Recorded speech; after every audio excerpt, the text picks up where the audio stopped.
잠깐.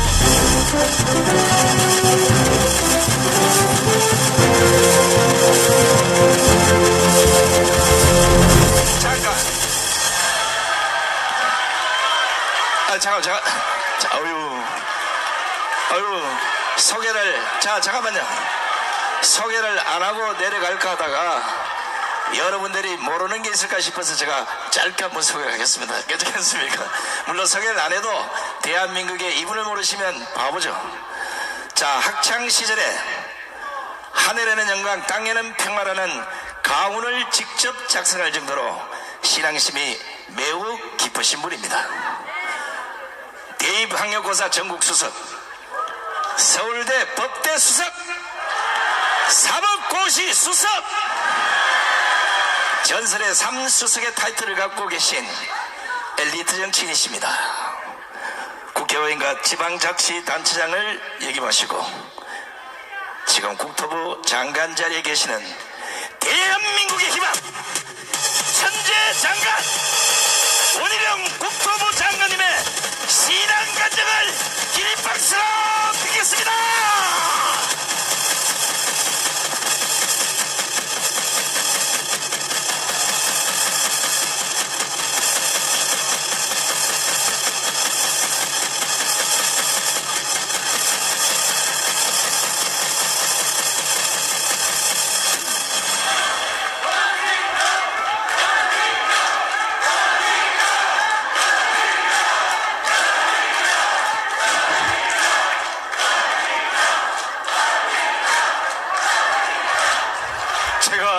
어쩔 줄을 모르겠습니다. 안녕하세요.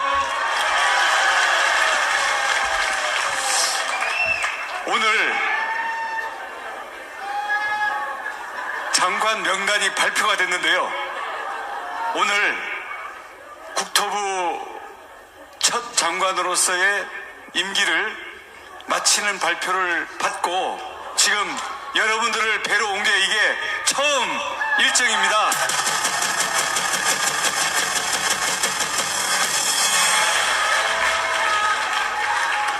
이 자리로 여러분들과 함께 만날 수 있도록 해주신 우리 하나님께 영광과 감사를 돌리고요.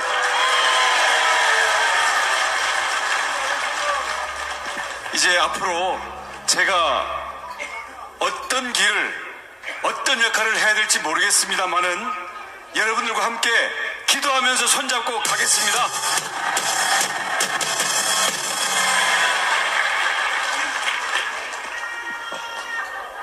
저는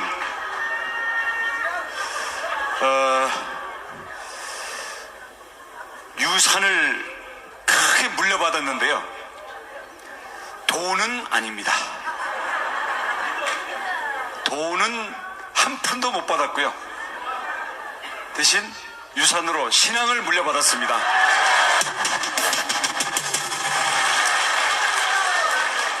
저는 신앙의 계보로는 1907년에 평양 대부흥 조선신학대학교 1기 이기풍 목사님이 제주도에 선교사로 오셔가지고 개척하신 중문교회 원자, 응자, 두자 원흥두 장로님의 둘째 아들입니다.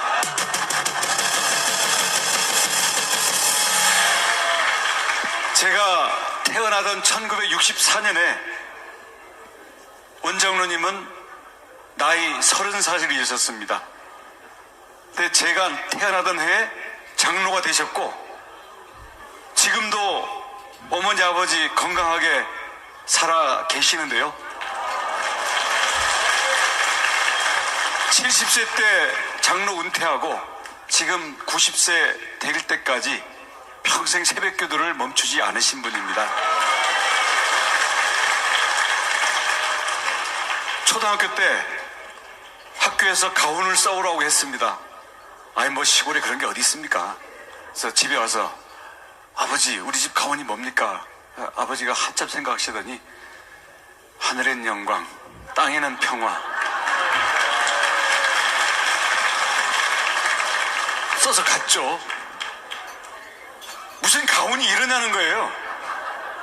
그래서 어린 마음에 조금 얼굴이 창피했던 기억은 있는데 저희는 늘 가정예배를 드리고 어릴 때부터 주일학교 성경 말씀이 너무나 익숙했기 때문에 아버지의 기도는 이남 사녀인데요, 자식들 중에 하나는 하나님한테 바치고 또 하나는 땅에는 평안이가 인류 평화를 위해서 바치겠다.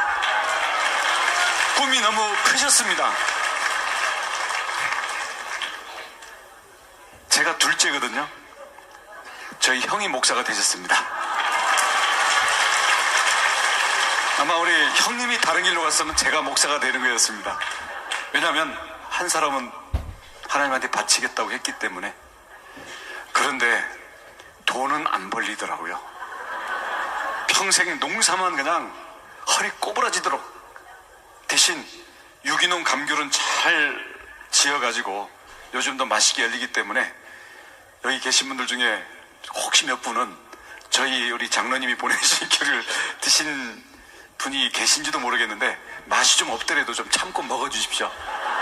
왜냐하면 그 허리 다 꼬부라지면서 직접 지으신 귤이니까요. 그리고 못생겨도 거의 농약 안 치고 한 귤이니까 드시기 바랍니다.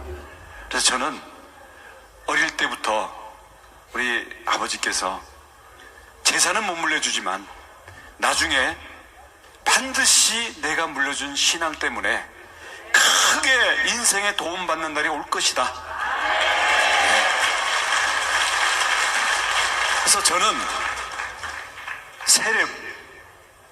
유아 세례를 받은 모태신앙이었기 때문에 어릴 때부터 교회가 너무 익숙해서 저는 습관으로서의 신앙은 저는 한 9단쯤 됩니다.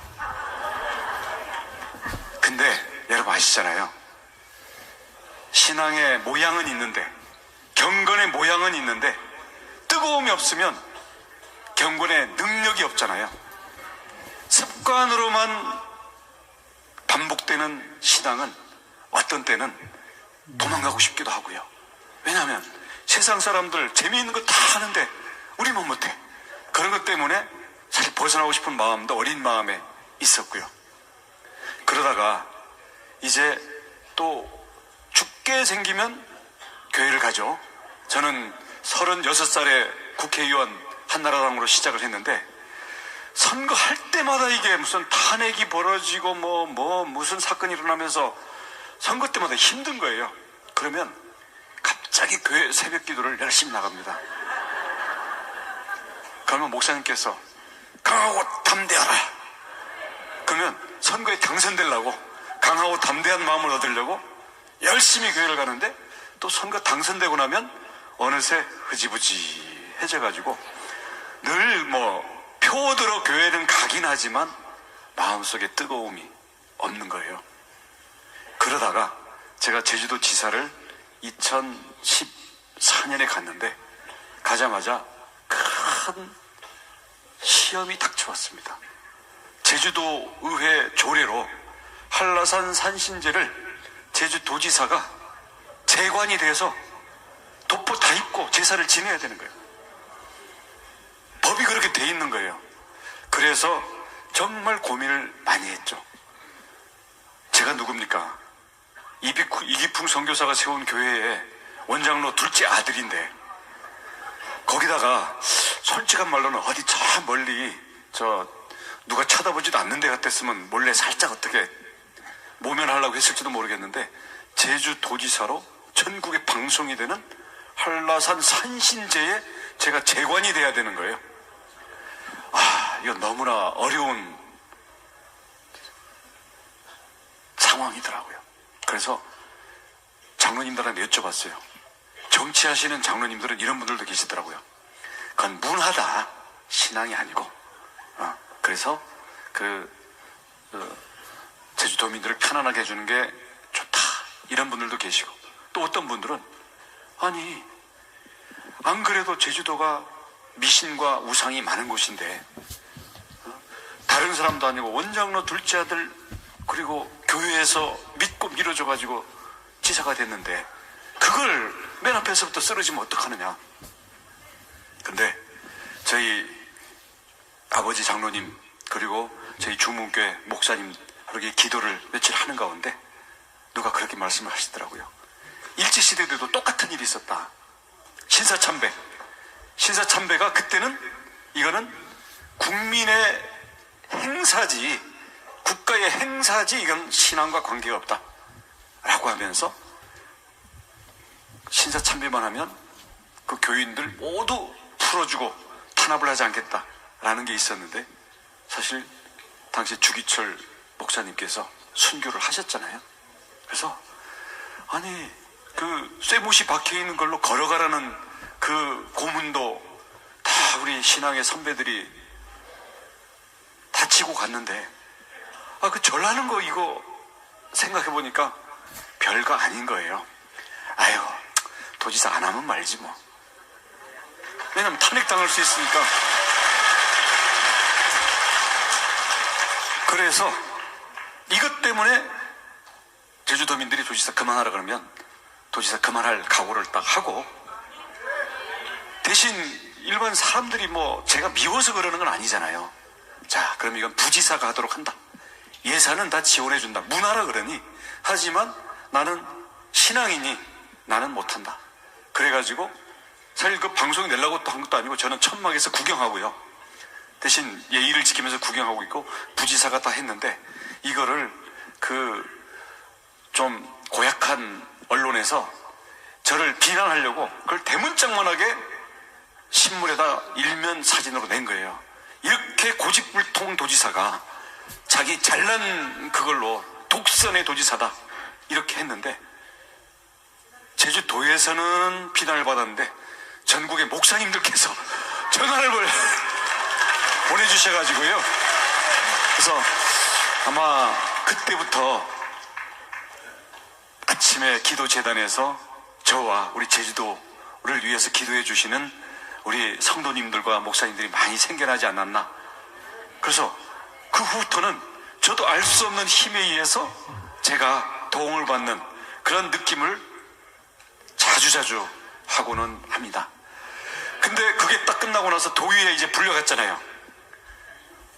도의원들이 이제 따지는 거죠.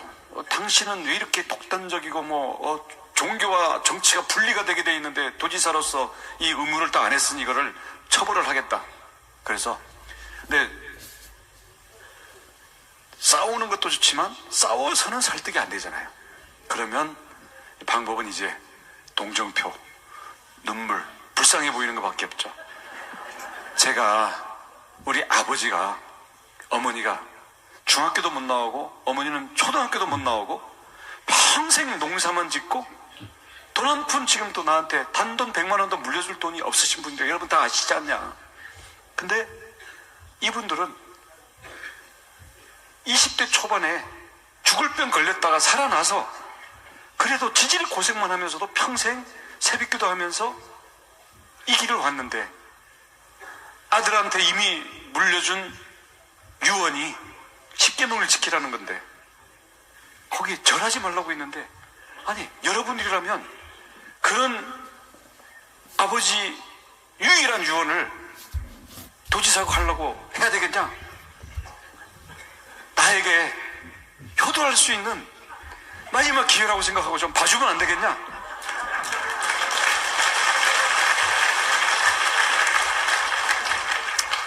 그랬더니 그냥 쩝 하고 이제 체념해서 얼렁뚱땅 넘어가긴 넘어갔습니다. 근데 그 다음부터는 저보고 산신제에 오라는 소리 자체를 안 해요.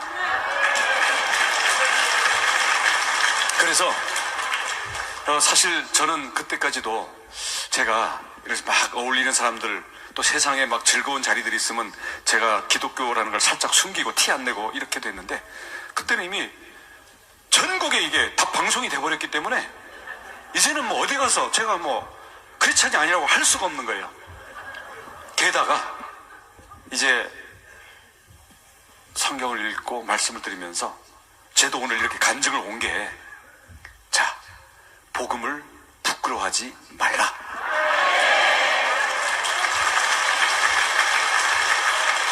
설사 손해가 되고 나한테 어려움이 있고 내 계획에 지장이 오는 한이 있더라도 복음을 부끄러워하면 하나님이 나를 부끄러워하시기 때문에 복음은 부끄러워하지 않겠다. 근데 저는 복음을 부끄러워하는 게 아니라 제가 캥겨가지고 사실은 간증을 잘 못했었거든요. 근데 지난번 대선 문재인 윤석열 대통령 당선되는 그걸 치르고 그 다음부터는 제가 이제는 예수를 제대로 믿어야 되겠다 결심을 하게 됐습니다. 왜냐? 그때 0.73%로 그 개표방송에서 지는 거 보고요. 제가 그때 당시 그 선거 열심히 했잖아요. 일타 강사에 가면서. 야, 0.73%로 겨우 이기는 거 내가 너무 충격받아가지고요. 그때부터 이게 뭐가 뭔지 모르겠는 거예요. 근데 그게 악몽으로 해서 한 달 동안 악몽에 시달리는데 꿈속에 대통령이 딴 사람이에요. 누군지 아시겠죠? 그랬더니 우리나라가 갑자기 막 평양에 가 있고, 네, 막 우리나라가 이상한 나라가 돼 있더라고요. 나는 물론 깜방에 가 있고, 예. 그리고 내가 우리 친했던 우리 나름대로 자유민주주의를 지키던 모든 사람들이 이제 사업하는 사람들까지 다 탄압받고, 그래서 교회는 완전히 다 문에 그냥 대못이 박혀 있는 거예요. 꿈속입니다, 물론. 하도 악몽에 시달려가지고, 그때 결심을 했죠. 5년 만에, 우리 박근혜 대통령 탄핵된 지 5년 만에 전국 외출을 해준 게 이게 하나님께서 주신 마지막 이게 기회인데, 이거 남 탓하고 남 원망하지 말고 나부터 좀 제대로 하자. 그래서 그때 잠자는 습관이 바뀌어버린 거예요. 새벽 3시면 깨요. 지금도 그렇습니다. 누가 깨워요. 보이지 않는 힘이 저를 깨우는데, 처음에는 그게 누군지 몰랐어요. 하도 대선 때문에 이 악몽에 시달려갖고 내가 노이로제가 걸렸나 보다, 어디 아플라나 보다, 이렇게 생각을 했는데, 한참 걸리고 나서는 이제 새벽 되면 잠이 저절로 깨가지고 이제 책상 앞에 가서 앉아가지고 이게 도대체 뭐지? 이렇게 생각을 하는데 이런 질문이 오는 거예요. 주님이라고 불러봐라. 그래서 제가 주님, 지금도 제 스마트폰은 매일 새벽 주님 두 글자 쓰면서 시작을 합니다.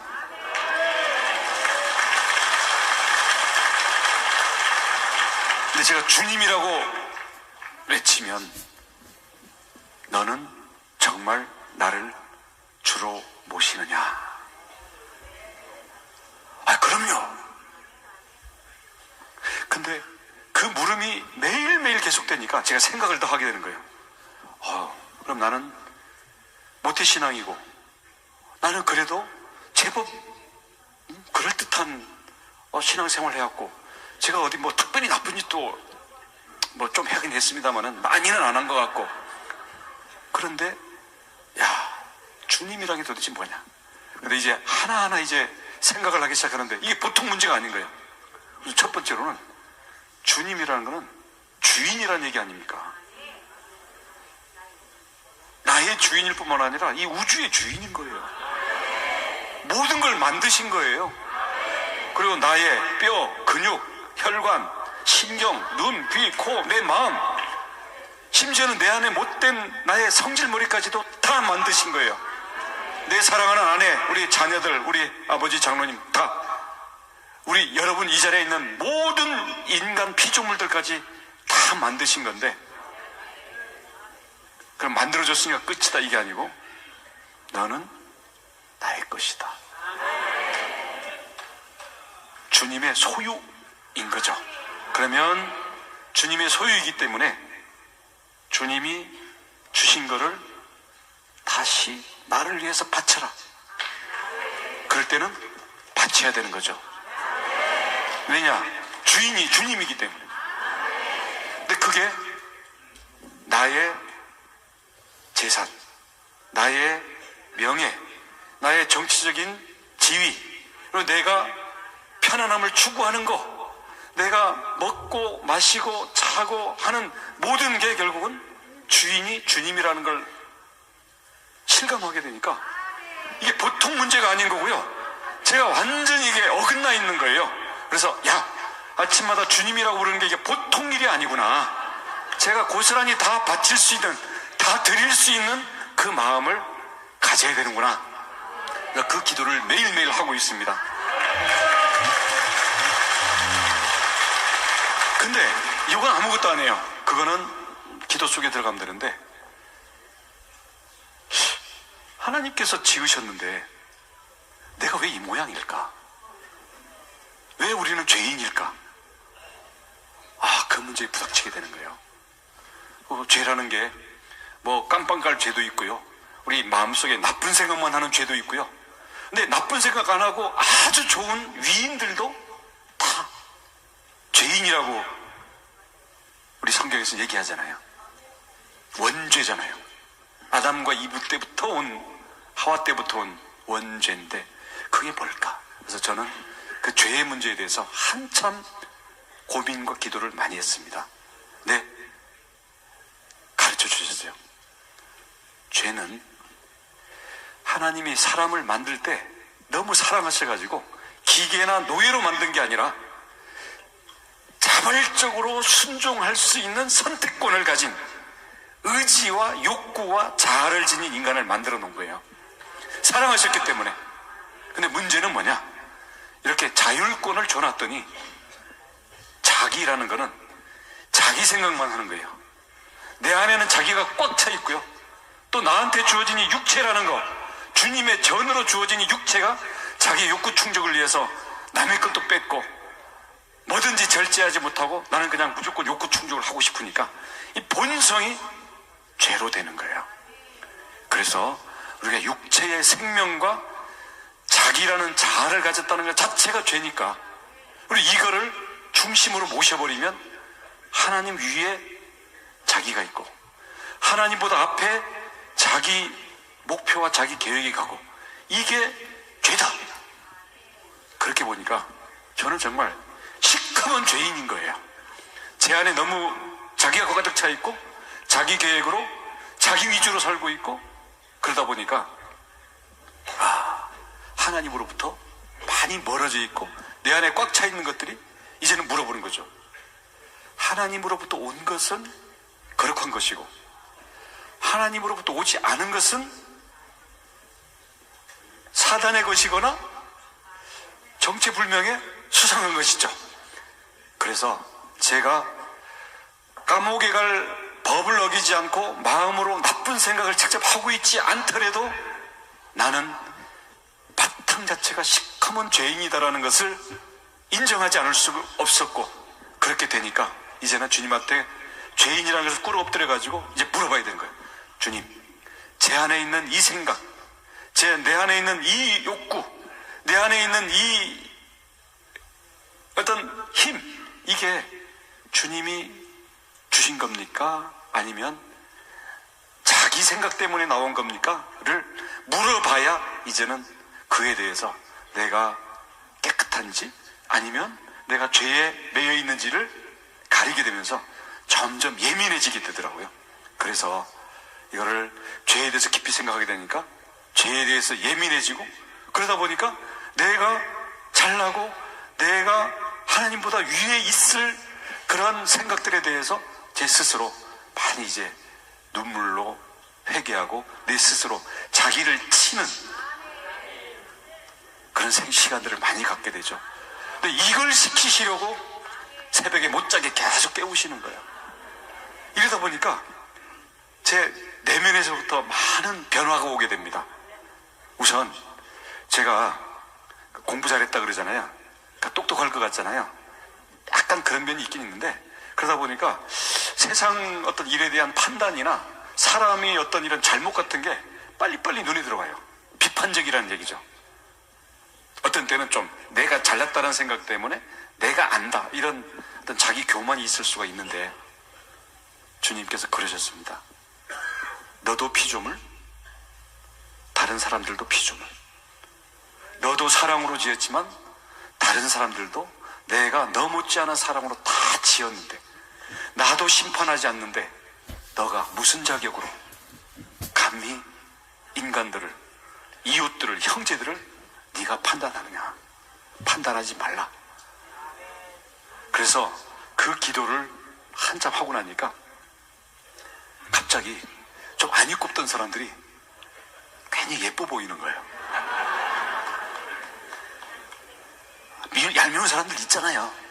근데 사람이 예뻐 보이기 시작하니까 우선 나도 그 사람에 대해서 함부로 얘기했던 것도 줄어들고 그 사람 얘기를 더 듣게 되고, 그러니까 그 사람이 저에 대한 태도가 또 달라져요. 그 1번이 제 딸들입니다. 제 딸이 둘이 있는데요. 사실 제가 정치하느라고 바쁘고 또 야단치잖아요. 야, 내가 너 잘 되라고 하는 거야. 야, 그딴 식으로 해서 너 어떻게 이 험한 세상 설레? 그리고 내가 진짜 사랑하니까 내가 하는 얘기 이러는데 계속 상처를 받는 거죠. 근데 판단하지 말라. 나는 이게 딱 앞에서 맞고 하게 되니까 아빠가 왜 이렇게 친절해졌네요. 철이 드는 것 같다.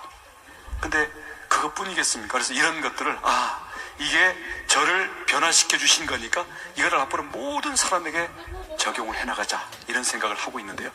결국 저는 하나님께서 저에게 주시는 가장 큰 축복은, 하나님 저에게 새로운 마음을 주십시오 했을 때 변화된 마음을 주시면 거기서부터 일이 바뀌는 걸 저는 많이 느끼고 있습니다. 특히 요즘은 저에게 많이 주시는 게 비판하지 말고, 그리고 법 따지지 말고 긍휼의 마음을 가져라. 그리고 얼마나 우리 사회에 눈물이 많으냐, 그 눈물을 너의 눈물로 담아가라, 이런 말씀을 주시는데 이건 제가 열심히 기도를 할 거고요. 근데 이런 죄를 제가 벗어나기 위해서 노력하는 과정에서도 한계에 부닥치는 거예요. 그래서 여기에서 결국 우리 예수님의 보혈을 만나게 되는 겁니다. 예수님이 나를 위해서 십자가에 죽었다고요? 근데 그때 태어나지도 않았는데? 그리고 정치 재판을 받아가지고 처형을 당하신 게 왜 사람들의 그 죄를 씻어주는 그게 되느냐, 이런 의문을 사실 저는 어릴 때부터 가졌는데요. 이번에 깊이 묵상을 하고 기도하는 가운데 죄라는 것이 저희 안에 너무나 뿌리 깊이 있습니다. 습관으로 있고요, 잊어먹는 거가 있는데 튀어나오고, 또 주변에 유혹이 너무 많습니다. 그리고 죄의 원인은 자기라는 것과 내 육체 때문이에요. 이거는 우리가 생명을 벗지 않는 이상 벗어날 수가 없는 거예요. 그래서 그 깊이는 결국 죽음의 깊이입니다. 죽지 않고는 죄를 벗을 수가 없는 게 인간의 원죄다. 근데 우리 인간은 연약하잖아요. 우리는 죄와 싸운다고 하지만, 내가 양심적으로 살고 내가 신앙생활 열심히 한다고 하지만 내가 죽기까지 죄와 싸우지는 않거든요. 그래서 죽기까지 죄와 싸우는 본을 보여주고, 자기를 높이는 게 아니라 가장 바닥까지 낮춰줘 온갖 채찍과 온갖 멸시와 온갖 고난을 다 받고 죽을 때까지도 이거를 순종하면서 받아내는 그 본을 보여주셨기 때문에 이게 죽음으로 죄와 싸우는 본을 보여주신 거고요. 근데 예수님이 왜 하나님이냐? 저는 마음의 씨앗을 받고 보니까 저희의 근원이자, 저희가 이렇게 있고 우리가 이렇게 지어져 있고 우리가 이렇게 마음속에 거룩한 동기를 갖고 있는 그 근원은 결국은 이 우주를 만들고 우리를 다스리시는 절대자이신 그분일 거 아닙니까? 근데 그분은 영이시고 영은 말씀으로 나타나시고 그 말씀은 우리에게 빛으로 오시는 거 아닙니까? 이게 무슨 구름 위에 있는 수염난 할아버지 이런 게 아니잖아요. 그건 동화 속의 하나님이고요. 우리는 우리 근원에 있는 영적인 절대자. 근데 그분이 우리에게 마음을 심어주셨기 때문에 이 마음에는 하나님을 향해서 순종하는 마음을 가지게 되면 우리는 이게 연결되고 연합할 수 있게 되는 거죠. 근데 예수님은 하나님의 마음을 가졌던 분입니다. 그리고 그게 한때만 뜨거워서 하나님의 마음을 가지신 게 아니라 평생 하나님의 마음으로 삶을 살아내신 분이죠. 그렇기 때문에 하나님의 마음을 가지신 분은 하나님일 수밖에 없고, 하나님의 삶을 살아낸 사람은 사람이 된 하나님일 수밖에 없는 거죠. 근데 우리는 죽어도 그렇게 따라할 수는 없습니다. 대신 그렇게 본이 되셨고 우리 인간의 마음속에 하나님의 마음을 품을 수 있다는 걸 보여주셨고 부활하셔서 함께 길을 가던 제자들에게 마음속에 뜨거움을 불어 넣어주시고 그 믿음이라는 씨앗이 우리 마음속에 있으면 이 마음으로 그리스도의 마음으로 우리가 자라나갈 수 있는 그 길을 열어주신 거 아닙니까? 그렇기 때문에 믿음으로 구원을 받는다. 사람이 되신 하나님이라는 것을 저는 정말 새벽에 감격으로 깨달았는데요. 제가 국토교통부 장관이 돼서 건설노조 그 바로잡은 것보다도 제가 이 죄와 예수님의 보혈로 구원을 받는 그 이치를 60 다 돼가는 이 나이에 새벽에 깨달은 게 저로서는 그 최근에 있었던 가장 큰 변화입니다.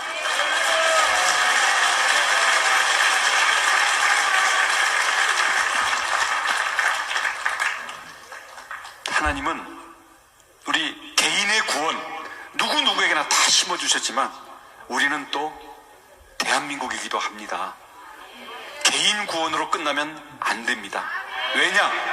우리 피조물들을 하나님께서 다 만들어주셨으면서 대한민국으로 모여서 살아라 라고 해주셨습니다. 가난한 사람도 있고 재벌도 있고 또 뭐 인기 있는 사람도 있고 좀 무시당하는 사람도 있지만 그래도 하나님은 똑같이 사랑하시고요. 너희들 서로 돌보고 서로 그 안에 있는 하나님의 모습을 발견하고 그것을 서로 밀어주면서 믿음의 공동체를 만들어라. 네, 우리 대한민국은 김일성 공산 집단에 넘어가려고 하던 때에 북에서 목숨을 걸고 신앙을 지켜서 오셨던 분들에 의해 가지고 한국교회가 2차 부흥을 했지 않습니까? 우리 제주도의 교회들도 영락교회 등등등등 다 해가지고 평양 1907년 1차 부흥, 다음 1950년, 1945년부터죠. 이 월남회였던 이런 부분들이 해가지고 대한민국의 교회가 만들어지고 그 위에 우리 자유민주주의 대한민국을 만들어주신 거는 그 안에 있는 우리 기독교 신앙과 그 기독교 신앙에 핍박받는 걸 통해 가지고 축복을 주시고자 했던 하나님의 섭리라고 저는 믿습니다. 한국전쟁에서 우리를 지켜주셨고요. 그 가난과 전쟁의 폐허에서 세계가 우러러보는 대한민국을 만들어 주셨습니다. 우리의 신앙의 선배들은 이미 대한민국 건국과 우리 고도 성장을 할 때 한국 기독교도 역할을 했고 나름대로 했고요. 근데 우리한테 주어진 과제 때문에 저는 사실은 굉장히 떨립니다. 우리 탄핵도 당했었죠. 지금 동성애 하는 거 보십시오. 그 다음 정전협정, 평화협정으로 가자라는 이런 것들이 온갖 학교, 교과서, 영화, 문화 이런 속에서 이게 무슨 더 개념이 있는 것처럼 이렇게 퍼져나가는 이런 상황에서 과연 우리 기독교는 내 개인만 구원받고 아니 우리 교회만 부흥하고 이런 거에 머물러 있지는 않은가.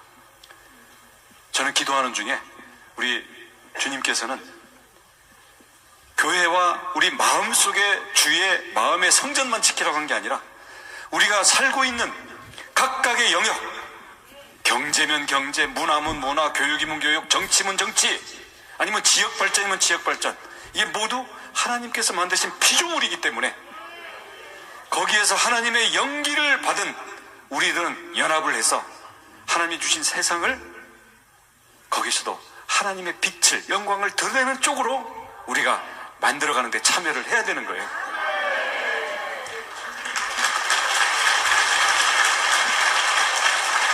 그래서 저는 이 어려운 우리의 나라의 상황과 정치 상황을 그래도 거의 자빠질 뻔한 거를 그래도 반쯤은 돌려놓는데 여러분들의 역할이 크다고 생각을 합니다. 이제 저도 이제 장관직 앞으로 한 20일 동안은 더 해야 됩니다. 왜냐하면 청문회 내 다음번 청문회가 끝나서 제가 장관직에서 제대해가지고 고향 앞으로 가! 하면은 저는 제가 원래 2000년도부터 한나라당 국회의원 3번 했고요. 제주도지사 2번 했고요. 또 우리 당이 어려움에 있을 때 또 대통령 선거운동에 몸 던져서 했었는데 앞으로 다가오는 정치 어려움들이 저는 보통 걱정이 아닙니다. 근데 이것은 우리가 걱정한다고 될 일이 아니고요.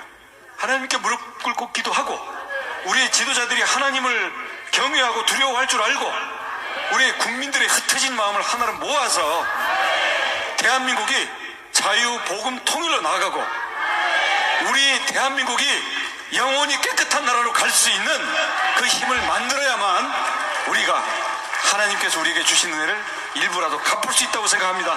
그렇죠?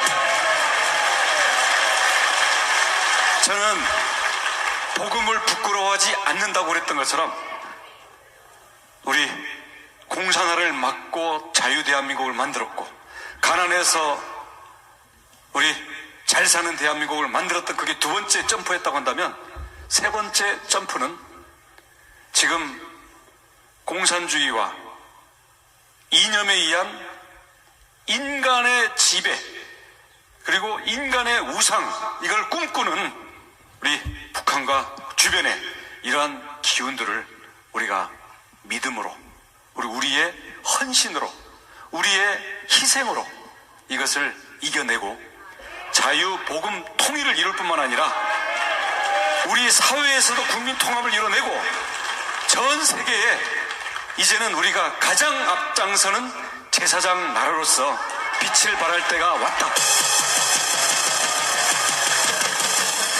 그래서 저도 복음을 한때는 좀 부끄러워하고 한때는 제가 죄책감 때문에 캥겨서 조금 쭈빗쭈빗했는데요. 이제는 정치 영역에서든 제 내면의 마음의 영역에서든 아니면 여러분들처럼 앞으로 손잡고 함께 우리의 영역에 하나님의 주권을 세워나가는 그런 일에 저도 앞장서고 헌신하겠습니다. 여러분들께서도요 정말 눈물로 기도해 주십시오. 저도 매일 아침 쌓는 새벽의 제단 더 열심히 쌓고 제가 어떻게 해야 될지 하나님 앞에 무릎 꿇고 답을 구하면서 여러분과 함께 하겠습니다. 감사합니다.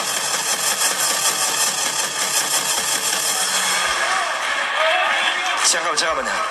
워낙 바쁘신 분이라 제가 15초만 좀 양해를 구하겠습니다. 오늘 여기가 지금 그 대형홀을 3개를 터서 대구 경북에서 내로라는 장로님을 다 모셨어요.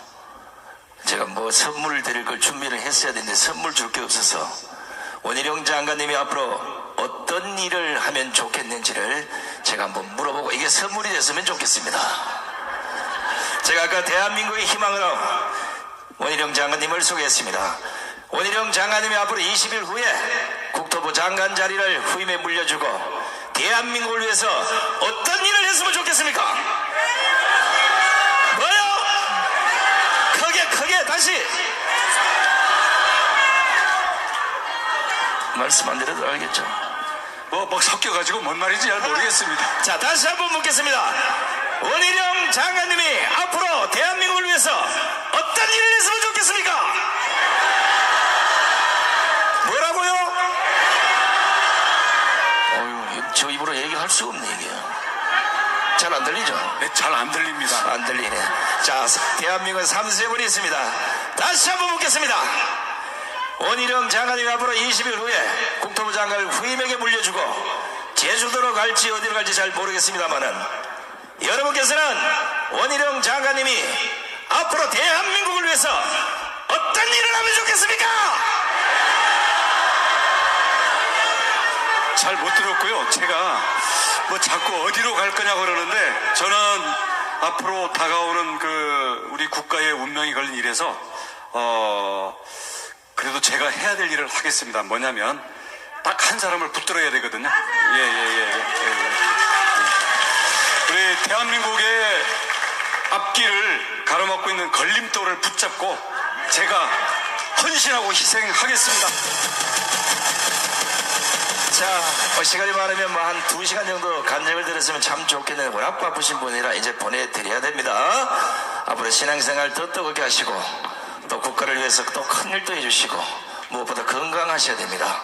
우리 원희룡 장관님께 감사의 건강 박수를 보내주시기 바랍니다. 대단히 고맙습니다.